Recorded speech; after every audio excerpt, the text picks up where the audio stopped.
తెలంగాణలో చలి తీవ్రత అంతకందుకు పెరుగుతోంది. ఈశాన్యం నుంచి చలిగాలులు వీస్తూ ఉండడంతో గత 10 రోజులుగా రాష్ట్రంలో రాత్రిపూట ఉష్ణోగ్రతలు భారీగా పడిపోతున్నాయి.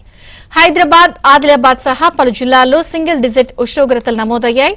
సాయంత్రం 5 అయిందంటే చాలు జనం బయటకొచ్చేందుకు జంకుతున్నారు. ఉదయం 9 గంటల వరకు పొగమంచు కూడా దట్టంగా కురుస్తోంది. దీంతో వాహనదారులు సైతం తీవ్రంగా ఇబ్బందులు పడుతున్నారు.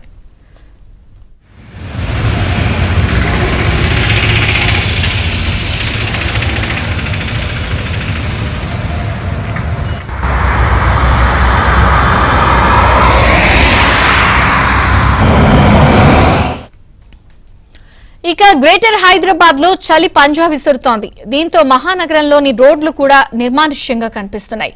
నగరవాసులు ఉదయం బయటకు అడుగు పెట్టాలి అంటేనే జనం జంకుతున్నారు. మరోవైపు నగరంలోని పలు చోట్ల రోడ్డు ఫుట్పాత్లపై పడుకునే పలువురు వ్యక్తులు చలికి గజగజా వణికిపోతున్నారు. దీంతో కొందరు యువకులు స్వచ్ఛందంగా వచ్చి తమకు తోచిన విధంగా చలిలో నిద్రిస్తున్న వారికి బ్లాంకెట్స్ కప్పి మానవత్వం చాటుకున్నారు.